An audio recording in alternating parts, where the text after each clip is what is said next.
All right, without any further ado, let's go ahead and get started with holding your techs and salespeople accountable to your process.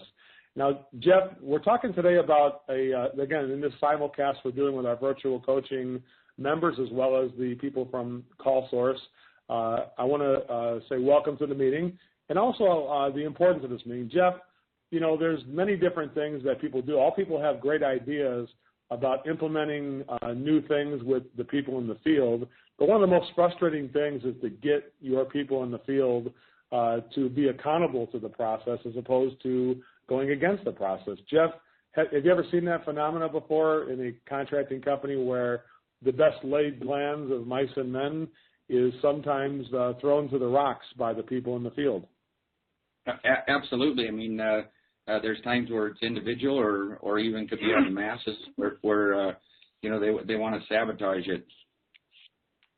Yeah, you know, I think that it's not like a mean-spirited sabotage. I think we've all seen situations where the people in the field, and I think sometimes the people in the office, when they have a process that they're asking people to follow, sometimes you know, are victim to being responsible for the very thing that's causing them pain.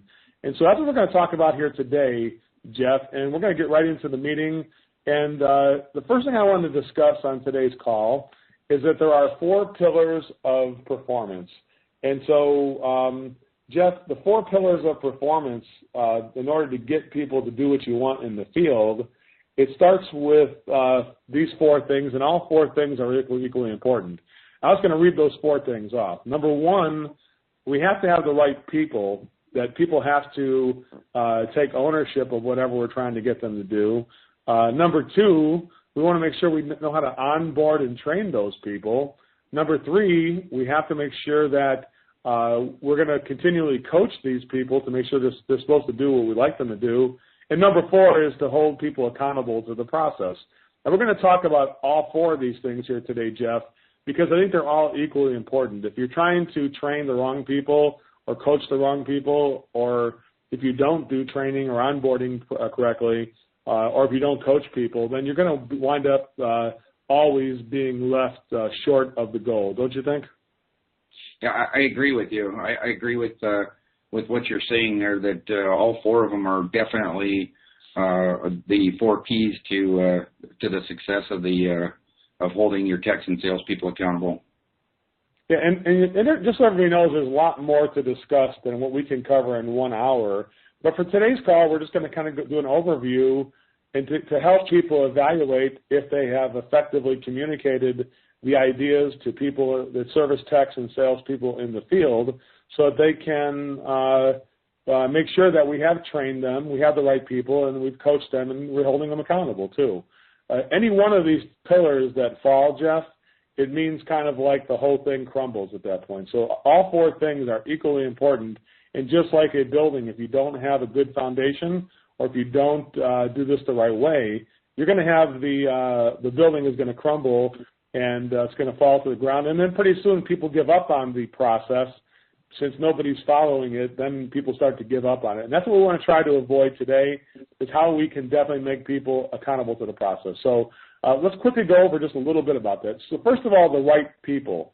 Jeff, I think one thing we want to make sure is that sometimes we make too much of an assumption that we do have the right people. I mean, you know, if somebody is telling you, if somebody is working for your company and they're continually meeting like some of the things you're asking them to do, like, so what are the things that cause frustrations, I guess, would be things like technicians doing the paperwork, or technicians keeping their truck clean, or maybe salespeople who don't fill out the right amount of paperwork, who don't submit the paperwork to the office so the job can be done in a quality fashion. Does that make sense, Jeff? These are all the kind of frustrations I think that we see out there in the field.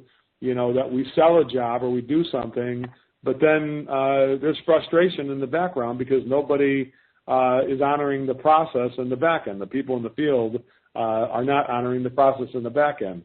So I think the number one thing we have to have, Jeff, is to identify do we have a process or not. So to hold them accountable to a process, would mean that we actually have a process to hold them accountable to, Jeff. Jeff, how many times have you seen it before where you went to a contracting company and there really was no process? You just expect people to use, quote unquote, common sense. Jeff, is the common sense method a good method of getting people to do what you want them to do? Well, absolutely not. I mean, definitely, Joe, without question, to be able to even go into this, to even have somebody accountable, is that we do have to be able to identify the process for sure, so that because common sense, to like what everybody's impression on common sense could be way off, and so therefore we're hitting the bullseye only once in a while, and the rest of the darts hit the wall, just because everybody's knowledge and their interpretation of common sense can be completely off, or maybe we just make assumptions on that, Joe. Yeah, I mean, Jeff, there's all kinds of processes. I mean, like if we were just to choose a certain process, let's say there's a special order parts process. So when somebody sells a job that required special order parts, then you'd have to have a special order parts process. Because if you didn't have a process, then you'd have all kinds of hell breaking loose out there in the field. All hell would break loose because you'd have some technicians would call the shop and get them to order the parts. Some technicians would order the parts directly. Some technicians just go to the supply house and not call anybody. It would be a freaking rat race out there. So I think number one, you have to identify a process, because that's something that you would know you have the right people to follow the process. So as I'm trying to train somebody and inform them of my process, I can see I have the right person in front of me. So having the right person, you only know you have the right person if you have a process that you're asking them to follow. So you don't know if it's the right person if you don't have a process. Since there is no process, anybody could work here, and it kind of makes the whole place kind of turn into complete chaos. So number one step before you even get into the 4 pillars of performance is to make sure that you've identified the process. So for instance, let's say that when it comes to selling a job that was a special order parts, so what could be a process? I'll go ahead and just outline a process, for instance. So step one, step one in the process is to call the supply house and get the parts number, the description of the part, the quantity of the part, and the price of the part, so that when you call the office for a purchase order, you'll have that information. That's step one. Step two, call the office for a purchase order. Step three, set a date to come back and install the special order parts with the office and the customer, schedule an appointment. And step four, call your dispatcher, let them know that you've got the parts ordered and they'll be in a certain date, and you've also got the date scheduled to return as well, too. So let's say that's a process, a 4-step process to special order parts, right? And now I have something to train somebody on, because what would I tell somebody if I didn't have a process, Jeff? I'd just say, yeah, go get the parts when you need them, and that could mean a lot of different things, right, Jeff? Oh, boy. And could you imagine just by doing that, like you said about the common sense earlier, yeah, one guy's going to order the part, the next guy's never going to do it, the next guy, he's going to order it, but then there's no follow-through to even find out when it's coming in, and then all of a sudden we got unhappy customers calling us, and like you said before, it's it's like a zoo. Yeah, I mean, without this process, what will happen is that, and all 4 of those steps are very important, right? Because let's say you call the office for a purchase order, and then the office is like, yeah, here's your purchase order number. So basically, you just gave your guy carte blanche to purchase whatever he wants to purchase. Is that a good way of giving out purchase orders on special order parts? Just give your guy carte blanche to buy whatever he wants at the supply house, Jeff? No, because, I mean, then how, like, that goes right into your accountability part, Joe, where it's like, well, how do I even know if I got the right person? How am I going to coach them? If I don't even have a process, how can I hold them accountable? I told them just go get it, and they didn't do it. Like, so there's a lot of lack of stuff going on there. If we don't have a process and and it's not identified, then like you were saying, how do we go through the 4 steps of the right people, the onboarding and training, the coaching them, and to hold them accountable? Yeah, because what tends to happen with managers who don't have a process is that what happens is that they start to blame themselves since they never made a process. How can you blame your people when you have never made the process to begin with? Does that make sense? Yeah, absolutely. And so that's the core of getting people to follow a process, is that you have to have a clear, drawn-out process. Hey, it doesn't have to be a lot of detail, but it does have to be a list of things that you need to do when you work here. Like, for instance, if you have a process to fill out the service ticket, let's say the process is to fill out the customer's name, address, and phone number on the ticket. Then secondly, we want to get the description of the work performed. Thirdly, we want to get the recommendations or an option sheet, or the recommendations have been stapled to the, you have that as well. And then you have the task numbers and parts all with that as well too. So you have all these things you're asking people to get for each call. So when they complete a call, here's the process that we need at the end of every call. So maybe there's a call debriefing process that would take place, right? That to be able to do this stuff. And so I guess it starts with it. So how do we know they're the right people? Here's how you know. So let's go back to that special order parts process. And you say, Jeff, I'm going to go ahead and, I'm going to tell the entire crew, we're going to hold a training session here today on how to do special order parts. And you simply make a sheet with those 4 things we talked about. Step 1, call the supplier and get the go ahead and get the part number, the description, the quantity, and the price, and the availability. Get that first from the supplier. And then number 2, call the office to get a purchase order and give them all that information. Step 3, get the purchase order from the office and call the supplier to place the order. And step 4, schedule ask dispatcher when we should be doing this job. Can we do it today or should we do it tomorrow? That might be part of the process you might have there, right? So the idea is that that's all part of it. When you're training people, then we're going to kind of gauge the ownership of these people, Jeff, right? And what does ownership mean when you're training people? What does that look like when people take ownership of the training you're giving them? Well, what that means is that when we've identified the process and we've trained them on it, then the ownership is the level of accountability and the action that they're taking to complete the process that's in place, meaning are they following through with it? Are they doing the 4 different steps that we've identified in this, and are they following through, or are they getting part of it done and dropping the ball somewhere? And that's how we're going to tell how much ownership that they're taking, because we're then able to inspect what our expectations are. Jeff, I'm going to move on to the next slide here. It's going to talk about the accountability performance cycle, which is making sure that you got the right person to do this job. Then there's going to be orientation or training, and maybe even group training together, one-on-one coaching to make sure people are reminded of what they should do, maybe have to ride along or record something from somebody. The intensive care sessions, you might have to have somebody brought in to give them intensive care, and then let them know if they're doing a good or bad job with things. Tell them they're either gaining your trust or losing your trust, and that's part of the performance cycle. Jeff, how many people kind of lose track of the fact that accountability is a cycle and not something we can just assume is always going on, that we can always assume that people are following a process? How important is that, like you said before, that we inspect what we expect? Yeah, I mean, and that's the key thing, and that's the critical thing. It's just that we're always making sure that that the processes that we have in place, and maybe this is a daily type thing for one person, where we're making sure that we're holding them accountable, like on the number 4, or maybe this is just a random spot inspection to make sure that somebody is still continuing and following on what they're doing, but it's going back and making sure that what we've implemented, that they're following through with it.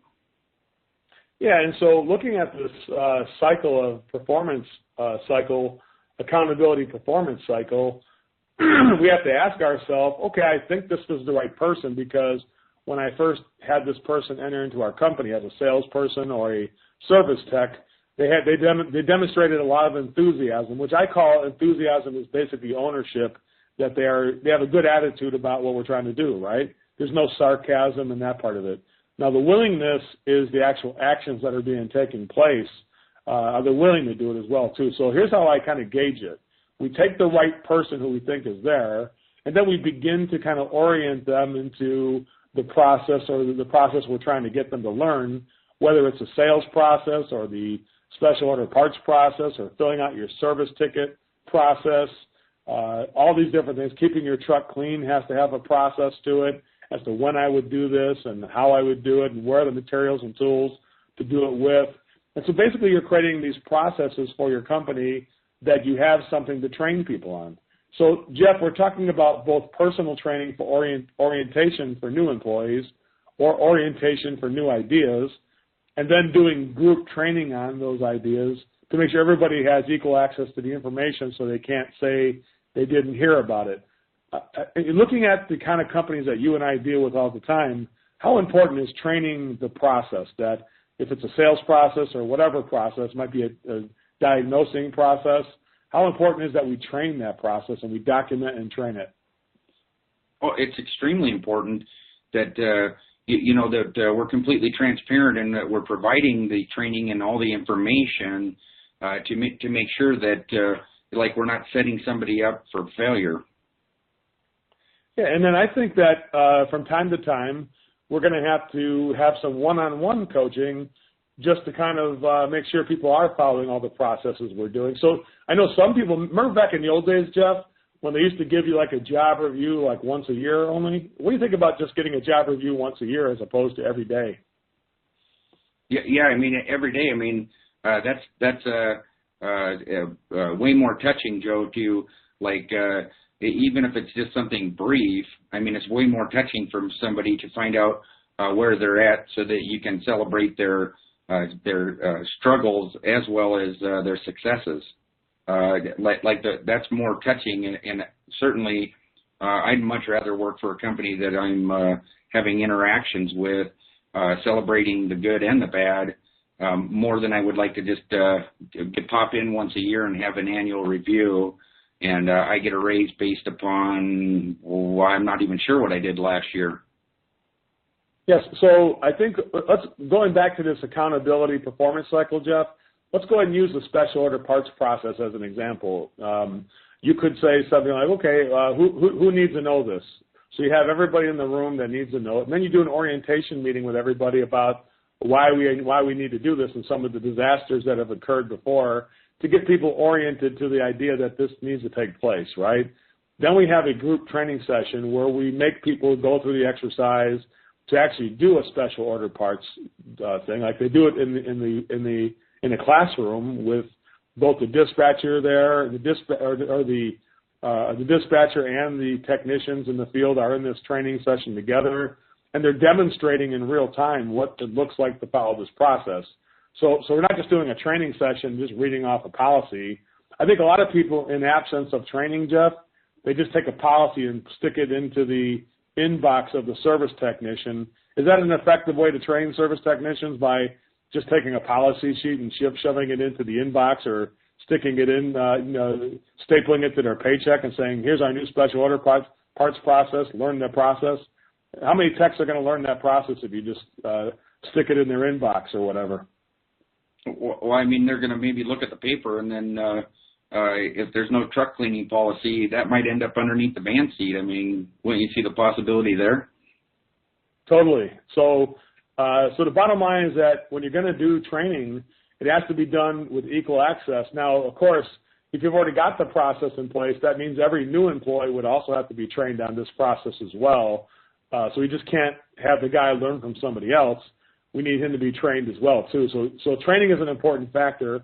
And then the one-on-one coaching, let people know at the end of each call how they're doing with this process. So let's say we've introduced a new thing with special order parts, and we tell everybody if they're gaining our trust or losing our trust. And then there's some people who say, maybe it can't be done. And they say, you know what, that's where the coaching, the ride-along coaching, you may have to have somebody go in the field to say, let me show you how we do it if you don't know how to do it. and then the intensive care session that might take place if somebody's really resistant. So they have to come back on their own and do the training on their own again. And in the end, you can then put them back into the population, saying they did a great job or saying they're kind of struggling with it, and we can't go forward if people are struggling. Jeff, I want to move on to another slide, though, which is called system stopping points. I'm sorry, Jeff, did you want to make a comment there? No. Yeah, so I'm going to go into a thing called system stopping points. This is the real way right here. This is the meat and potatoes everybody's looking for, which is how do you get people to do what you want them to do in the field? Well, it's real simple. They're called system stopping points. And I want everybody to write this down or make a note of this thing. So system stopping points are really interesting. What they are is a situation where you have a certain process, and then you touch base with the office with this process, and kind of at some point the office is going to inspect what they expect, and then they are going to, make sure that if we don't get what we expect, then we're not going to give you another call. So the stopping point for people in the field, what it means for service techs and salespeople is that if we don't do the process right in the field, then at this point you're in limbo because I can't give you another call until you do the process right. Jeff, what do you think about that as opposed to rewarding bad behavior by giving people another call after they haven't done what they're supposed to do the first time? No, and there's so much strength based upon that, Joe, and I do want to expand on that a little bit. Like when we do implement and we do have these stopping points, then the technician or the salesperson or whoever it is, when we have these stopping points and we draw that line in the sand and let them know that there's no way to go forward from here, then that's about the only time we should be faced with this, because then they know that we're serious, that going forward at this point, like you just said, now I'm going to reward bad behavior, and just think of what bad behavior does when we reward it with children. Yeah, I mean, let's think about a salesperson. They're famous for not following the process, right, Jeff? Absolutely. So let's say we have a salesperson that sells a job, and the process is that before we do the job, we have to have the paperwork. We have to have some photos of it, let's say maybe some digital photographs. We have to have the measurements. We have to have the model number of the equipment we're doing so that we can put the right stuff in that you sold, right? And also any other kinds of material list that we need to have so we can do that, and maybe even a manual J. So it takes a lot. Like, for instance, in the HVAC business, before we do an installation, there's a lot of things that should be received before we start doing an install, right? So what are those things? Well, obviously, we just mentioned it. We have a manual J heat load calculation. We have to have the model number and maybe the model number of each piece of equipment that's being put in. We have to have a material list, maybe a photograph, a digital photograph sent to the office of the job, as well as, the contract, the signed agreement, any kind of financing paperwork. So these are all things that should be listed out in the process. Correct, Jeff? It's funny that you were saying that, because in the contracting world, I had a complete checklist, and like a job folder was inspected by the installation manager, and like I had a complete checklist, and I mean, it was like the customer had to be standing at the point, pointing right where they wanted the condenser. If this was an AC ad, they needed to have that photograph, and if one of these things didn't go through, that job was held up because of the simple fact that in the beginning, until I got good, I let things slide, and then pretty soon, like with the financing stuff or permits or something like that, now all of a sudden I'm holding this job up and holding up my resources. Yeah, you start thinking about the complication of an install. I didn't even talk about the permits and things like that. We start making a list of all the things we need before we do an installation, including to secure the job financially, right? We need down payment or whatever the financial considerations are must be taken care of. It's a heck of a lot of stuff for a salesperson to get. It's no wonder that they usually fall short, and we are disappointed in salespeople because they don't get all the stuff. The sales process proof, like the photographs of the job or the measurements of the job, the manual J of the job, the paperwork, the parts, and the payment. Those are all making sure we got that. Now, Jeff, let's say that the guy has everything. He says, okay, here's the, I went ahead and sent you the photographs, and I took a photograph of the Manual J. That's been sent to you, as well as the contract has been signed, and it's all here.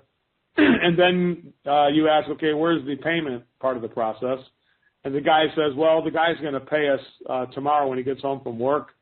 And let's say that your process says that we need to get at least 50% down or whatever it would be, right? Jeff, what would happen if the guy had everything except for one thing? Would we go ahead and do that install? What would happen then? Absolutely not. The person that sold the job would be called in, and we would find out the dynamics.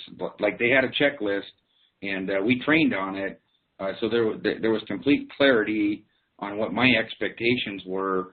So if something came in and somebody's trying to slip something through the cracks or change the process, that is everything just right there. That was one of those system stopping points. Nothing goes forward until you go back and do the rest of your job.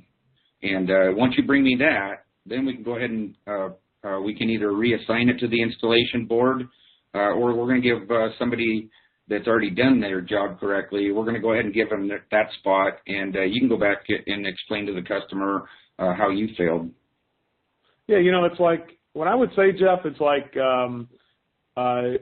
you can't reward people by continuing on into a dysfunctional situation if you haven't completed everything we need to complete. So here's what it comes down to. There really is no such thing as a bad technician or a bad salesperson when it comes to this. It's only us who are managing people who allow the process to proceed even though we don't have everything we need. You know what I'm saying there? And so I want to impress on people that this is a team sport. Accountability is a team sport. It's not just the people in the field who are out of control. It's also the people in the office who are allowing jobs to be done without having the process being followed, because you do have control at the office to not give a purchase order, to not stage the job, to not set up an install team unless this stuff has been done. Does that make sense, Jeff? 100%, Joe. 100%. I like what you said there, because it's the accountability part. That's a two-way street. So let's go over the stopping points a little bit to inspect what we expect. So let's go over a typical service call and just kind of go over what I'm talking about here with service points. So let's say at the end of a service call, one of the first things I would ask, is this job completed? When I'm doing a debrief of a service tech. Now, Jeff, technology is sometimes an enemy here, right? Because so many people are using computers that they don't even talk to their service techs anymore. Is that really a good accountability process when technology has kind of hijacked accountability here?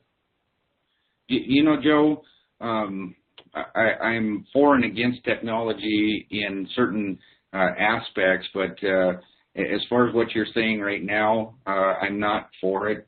I believe that the interaction to truly debrief with somebody live, and that's my philosophy, is much better than texting or faxing or the computer programs that everybody has access to today.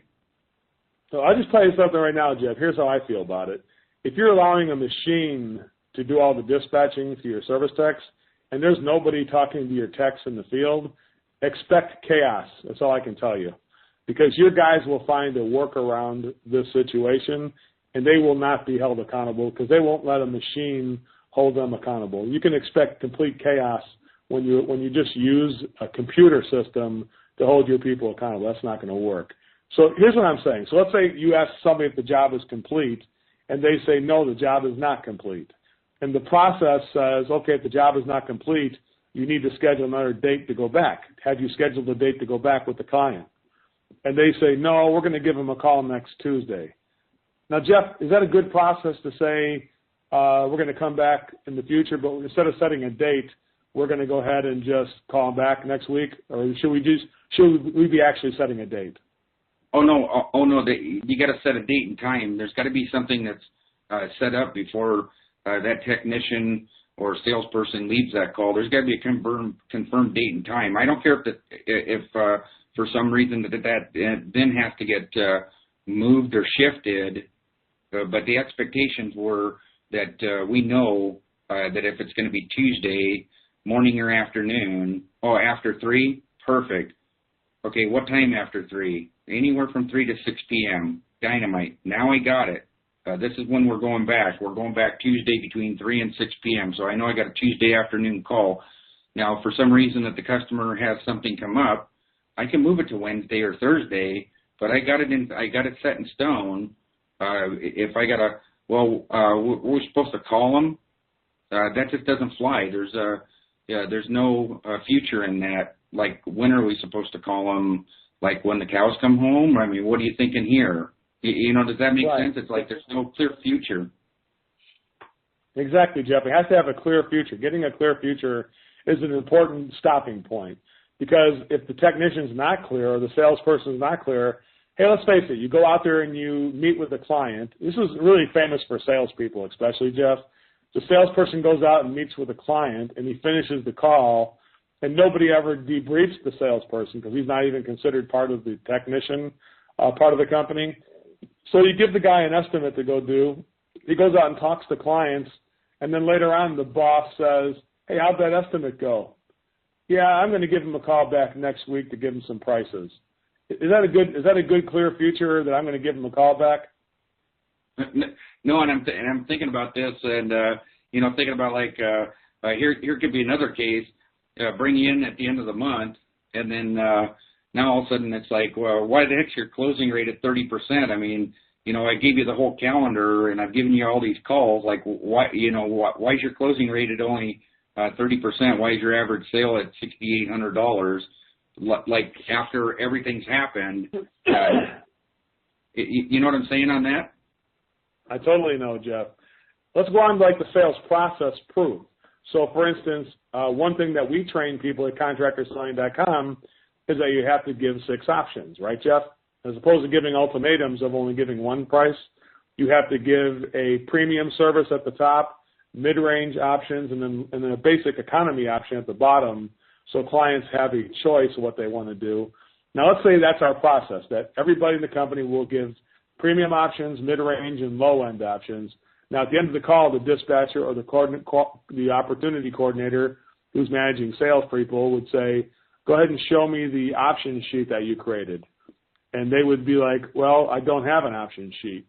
So now I guess the stopping point would be to say, well, you've got 2 choices. You could go back and tell the customer that you should have given them options and apologize for the customer that you didn't follow the process. I need to go back and do that to make an option sheet and show the customer.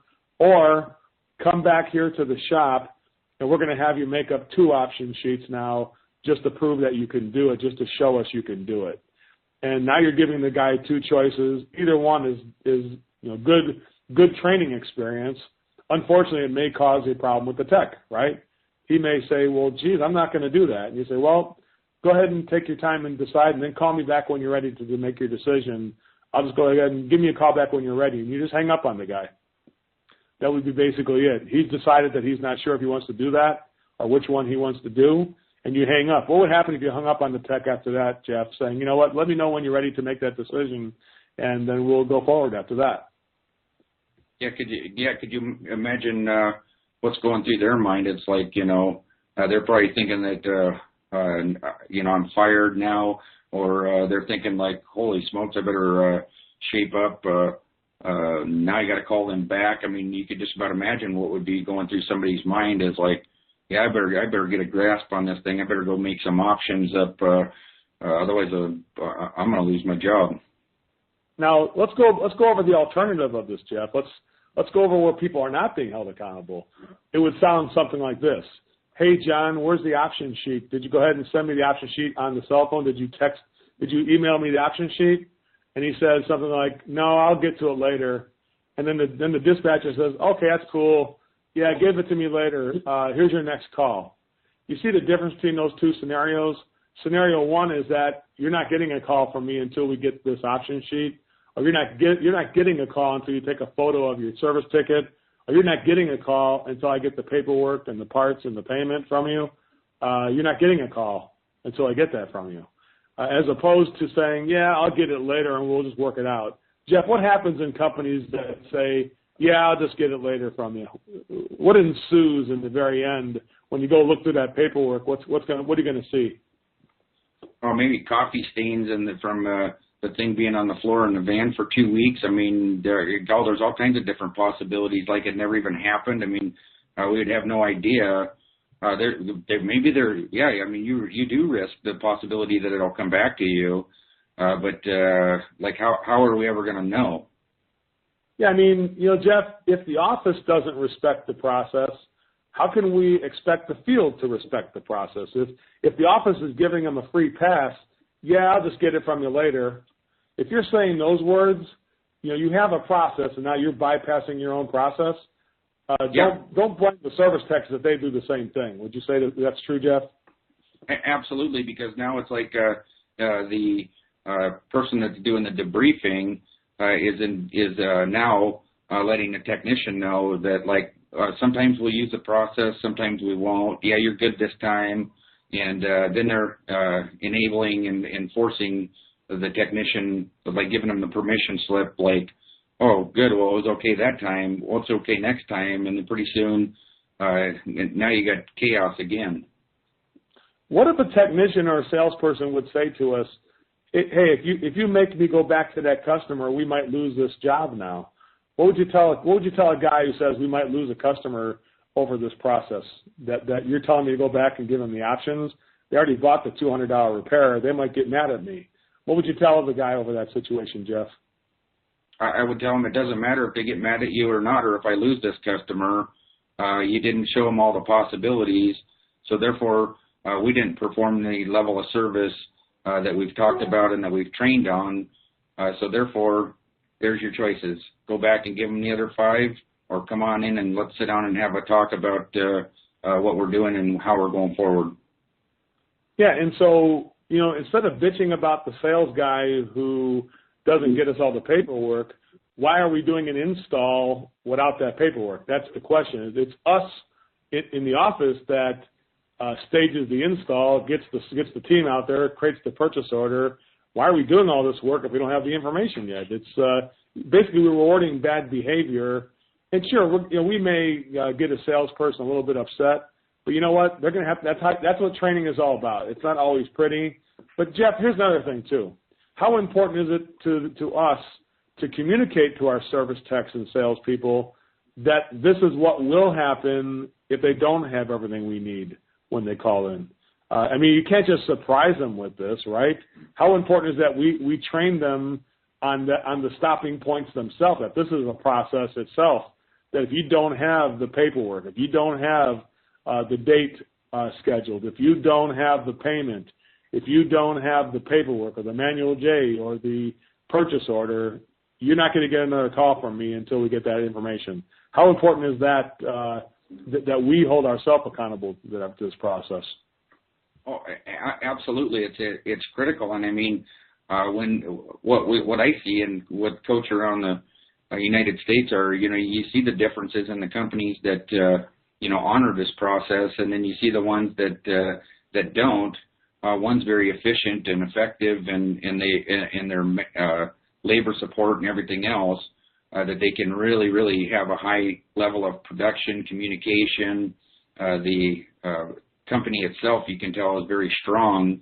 And then the ones that don't enforce or do anything like this, you can tell that there's a lot of chaos and disarray, and it causes tons of inefficiency, especially like when we have these processes in place, and then like you were saying before, somebody just lets somebody off the hook, and then pretty soon it's like now we're spending additional time and energy and resources trying to track certain things down. I mean, everybody's been there, Joe. I mean, there's no question about it. In the contracting world, in my early days, I was there, and I saw how it was to be a very efficient, effective, and the more that you honor this and you let everybody know up front what's going on, you give them complete clarity, and then you inspect what you expect and hold them accountable, then it's a very healthy environment.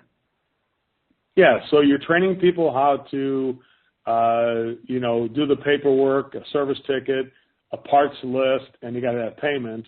If you don't have one of those things, do a U-turn. Your next call is a U-turn to go get it.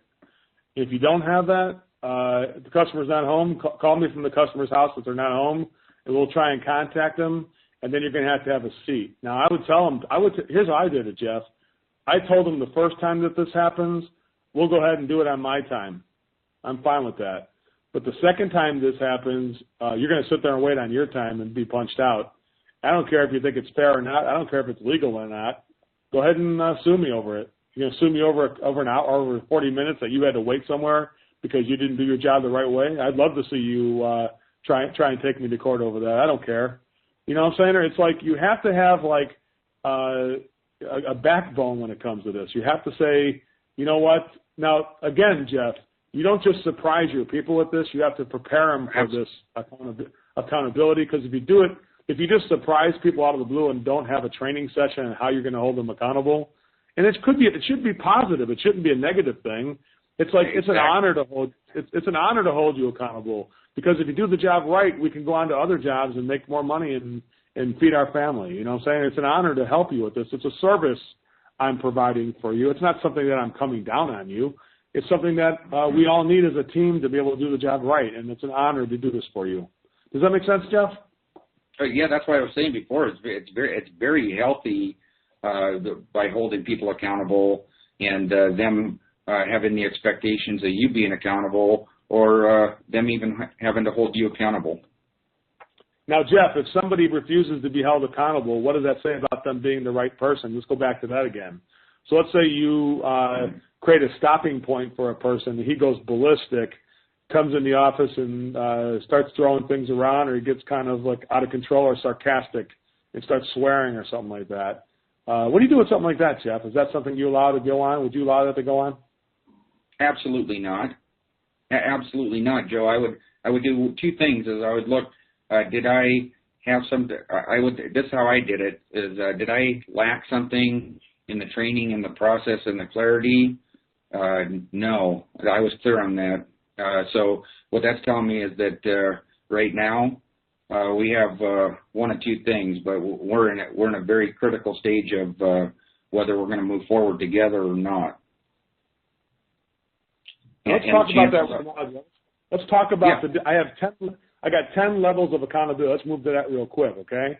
So the next thing is 10 stages of accountability. Here's stage one, Jeff. Just ask what they were trained to do. So it's like, man, I can't believe you're asking me that. You won't give me a call until I do those options or until I fill out my service ticket. It's like, well, what were you trained to do? Fill out the service ticket. All right, so what should we do? Man, you guys are, all of a sudden they start going off very sarcastic. And then I would say, listen, John, you want me to go ahead and just tell, you want to have a meeting tomorrow? Let's have a meeting tomorrow at 8 o'clock and talk about if you want to work here or not, because, you know, this is what we're going to need every call. It's not just this call. It's for every call we're going to need this. So if you're not clear on this, maybe we should come back in, because you were at the training meeting and you didn't say anything at that training meeting. When we were getting trained on this process, that's when you should have brought this up, not now. So specifically, what were you trained to do? Yeah, I was trained to fill out my service ticket and send a copy via email to you so you can see the ticket. All right, good. Now, how about the option sheet? Yeah, that too. So what about, now I'm being specific, right? And now it's like, okay, next time we're going to do this, can we do it next time, or we don't have any feedback on this, John? We're going to need to get this done so we both are in agreement. Can we do that, please? Yeah, that's fine. So here's the 10 stages of accountability. And everybody write these down if you can write them down pretty quick, because we're going to change these slides pretty quickly here. Number one, just ask people what they were trained to do. If you, that's a really easy one, right, Jeff? Hey, Jeff, what do we talk about in the training in terms of payments? Now, that's it. Now, specifically, Jeff, what do we say about credit cards, or what do we say about checks or whatever? So now you'd be very specific at stage two. Stage three is like ask them to replay it or demonstrate it. Let's say we're having a sales process or whatever. I may want to say, okay, let's go ahead and replay what you're supposed to say to a customer when we do that, right? Step four is stop them and bring them in to the office and ask them to demonstrate. Don't just do it in the truck. Step five is to stop them, bring them back in and retrain them, show them the training material that they agreed to, and then ask them to demonstrate again. So make sure that they are not only demonstrating, but kind of retrain them in a short period of time Here's how we're supposed to do this. You filled out the service ticket when we had the training session. Here's your service ticket. That's what it should look like, right? Step 6 is to give homework and work report back and show me. So it might be something like, I'll tell you what, go home and make the option sheet for this customer and come back tomorrow morning and show me. That might be number 6. Number 7 would be, I'll tell you what, why don't you sit down in the office here for an hour? I'm going to go ahead and clock you out. You're off the clock.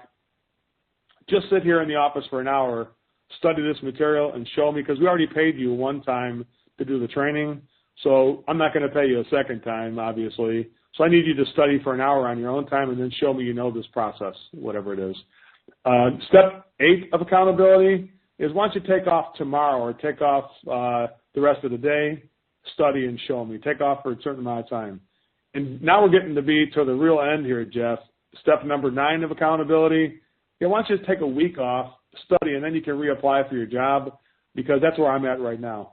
I can't see you. I'm really losing trust that you're the right person to do this job, and that's step 9. And then step 10, it's like, you know what? I think we're not going to be able to go forward at all. I think we've demonstrated where we're at with everything. And so we have a new opportunity for you. And now if that new opportunity is not with your company, say, well, I congratulate you on finding that this company is not right for you and that you're not going to follow the process.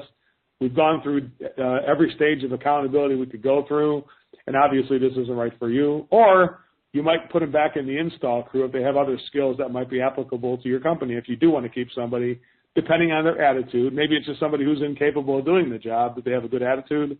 Then I would say maybe we could find an in-house opportunity for that person as well. Jeff, I think what I want to do right now is open the phone lines to everybody. We do have our normal callers. By the way, just hit the star and the number 2 button to raise your hand if you have any questions or have a situation you'd like us to put through this accountability filter to be able to handle this for you. So star and the number 2 button. This is an interactive webinar that you're allowed to participate. So just hit the star and the number 2 button. And if you have any situations that you'd like to go ahead and have it be put through the accountability filter that we're talking about here, we'd be happy to go over that with you and give it a try. Anybody want to give it a try? Jeff, I don't have a lot of people that want to give it a try. I do have one of our current clients. Wait a second. We do have somebody from Magic Touch Mechanical in Arizona. Here we go. Let's give them a try here. Go ahead, guys, from Magic Touch in Phoenix, Arizona. Go ahead and tell me any kind of a situation you'd like to run through this kind of accountability filter, if you will. Hi, this is Michelle from Magic Touch. A situation I'd like to run through that accountability filter is when there's multiple items that maybe you're finding an issue with, maybe 2 or 3 items that you would see from maybe not using verbal packaging, the structure of the option sheet not being where it needs to be, and maybe not presenting it in the structure that's the contract selling process. So do you hit on all 3 at one time, or you take them one at a time? Probably, Michelle, that's a good point. That's a really great question. And I think that's one of the faults that we do, is we might try and attack the problem by doing all of it at one time. I think that's the wrong way of doing it. So what I would do first, Michelle, is I would identify what's the first thing in the sequence. So you got 3 different subjects. Using the correct verbal packaging for clients. It would be also creating options or creating a good option sheet that would be relevant to the client. And what was the third thing you said? What was the third thing we had there talking about? Their presentation. You know how you say the good news, you want the good news or the bad news, just them utilizing that presentation format correctly? So that would probably be the third thing now, because, so the first thing would be to create the verbal packaging to put into the presentation, right? Secondly, you'd have to then create a presentation. And thirdly, you'd have to now make the presentation after you created it. So what I would do is I would look at the sequence of these things. I'd say, what's the first thing we need to do here? Well, the first thing we would need to do is to work on the verbal packaging, because obviously they're struggling with that alone. So you're not going to be able to make a presentation unless you get the verbal packaging down, right? And so, of course, the secret to verbal packaging is telling people what the parts do and not what they are. So it's not a contactor, it's an electrical distribution system, and that is what you want to put into that presentation. So, and I would say we need to drill them, like get a furnace and just point to a part, or get an air conditioning. What is that part? That's a fan motor. No, it's not. What is it? Oh yeah, what does it do? It moves the air. Therefore, what kind of system is it?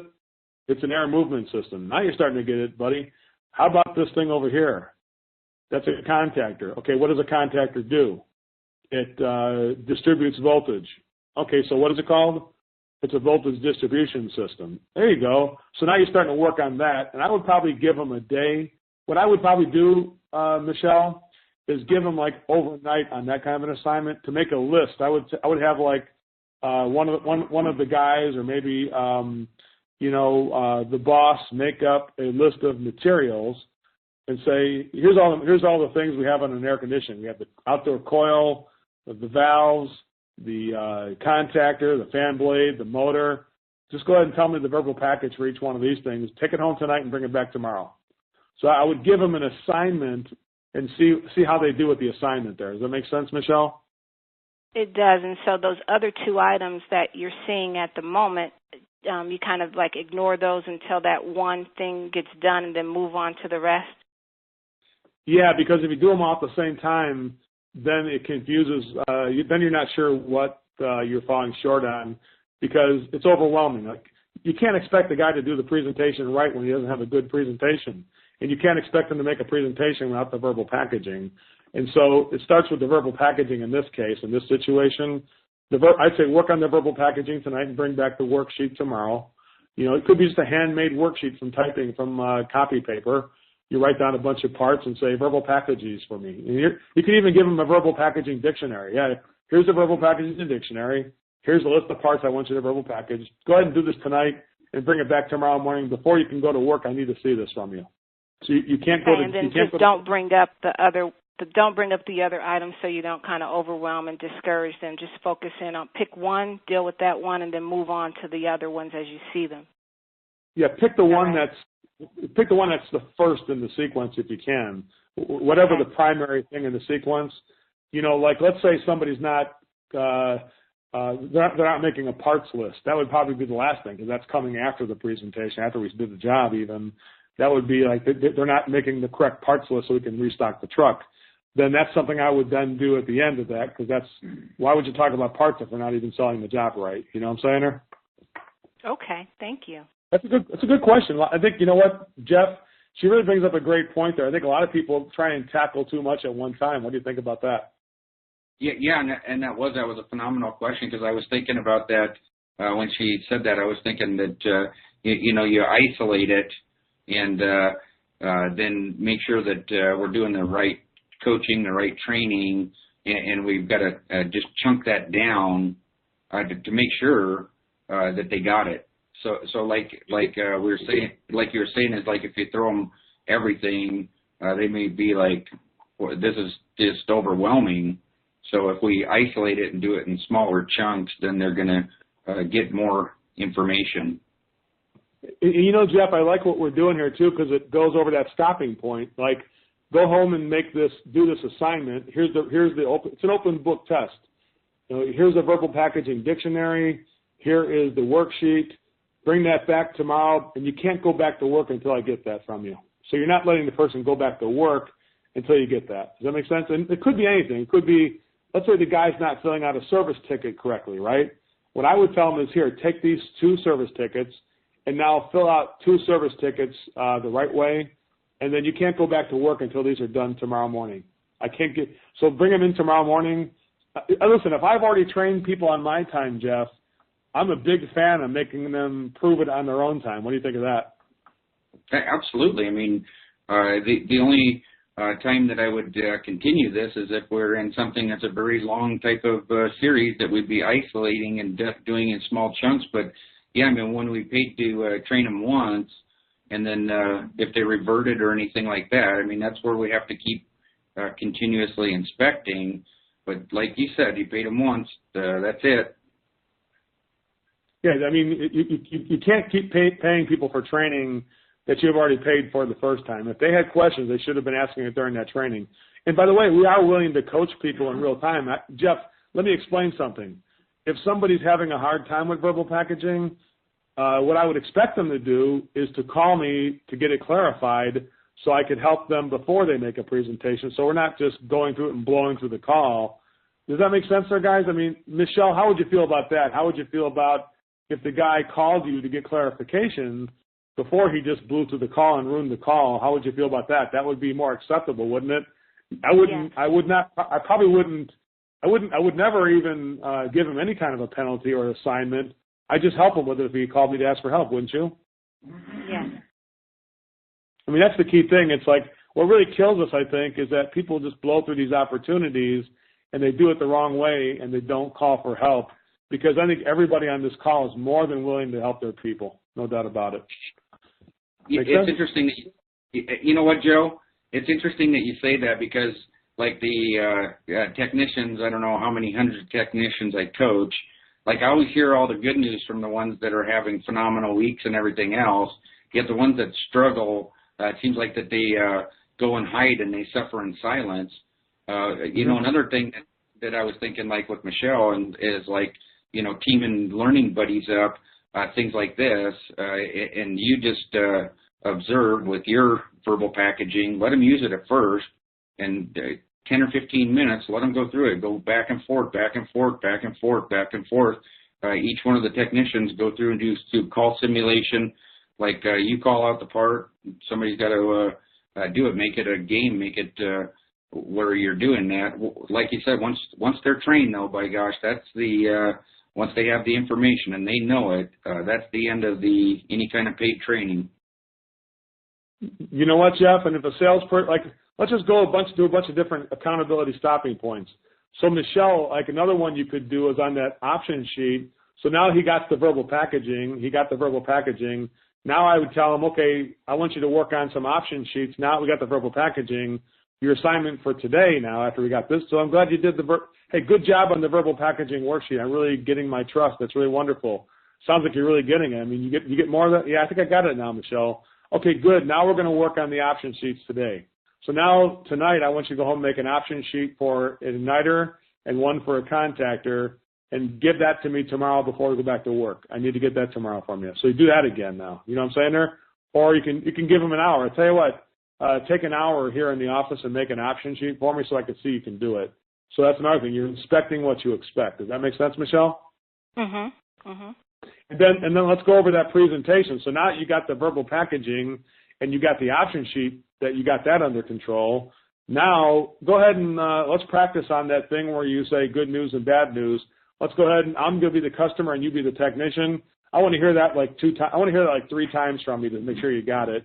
And I'm going to go ahead and give you a critique on that. So let's go ahead and do it right now.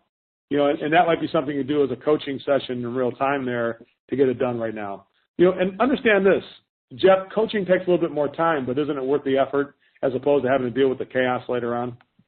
Yeah, that's what I said. It's like, when we're doing this and we're doing it at very low levels, it shows the people that we really truly care about them and that we're really trying to help them develop.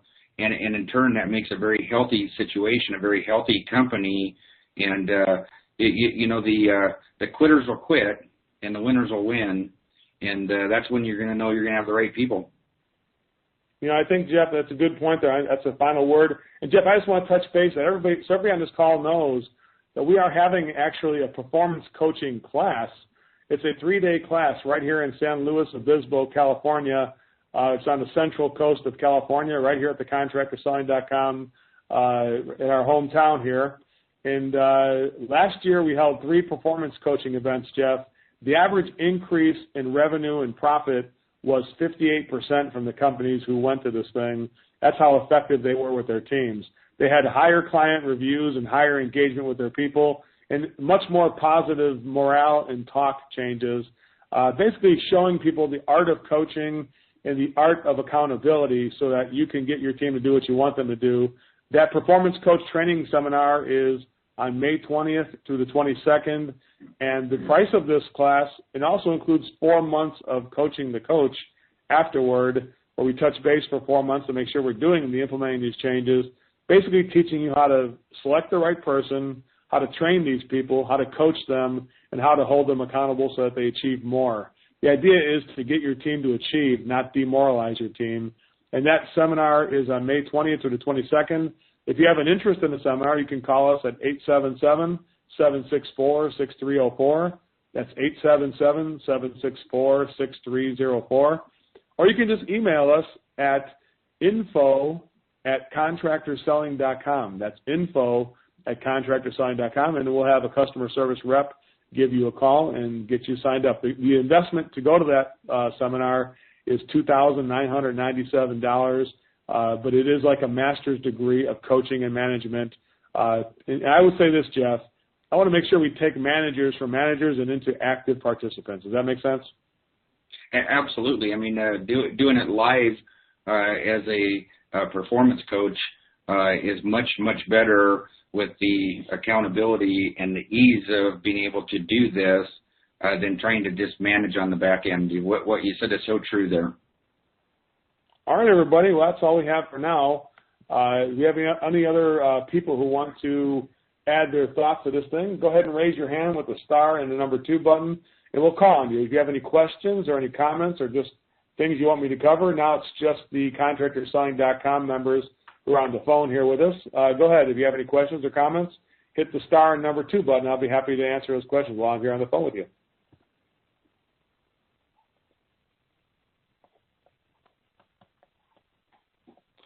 Everybody's shy today. That's okay. I think we're done with today's class, and that's all I have for everybody. And Jeff, I know I'll be doing my Total Immersion Seminar next week in San Luis Obispo, and I hope, Jeff, that I know you're going to have a great meeting next week, and we'll see everybody next week, everybody. Thanks, everybody. Goodbye.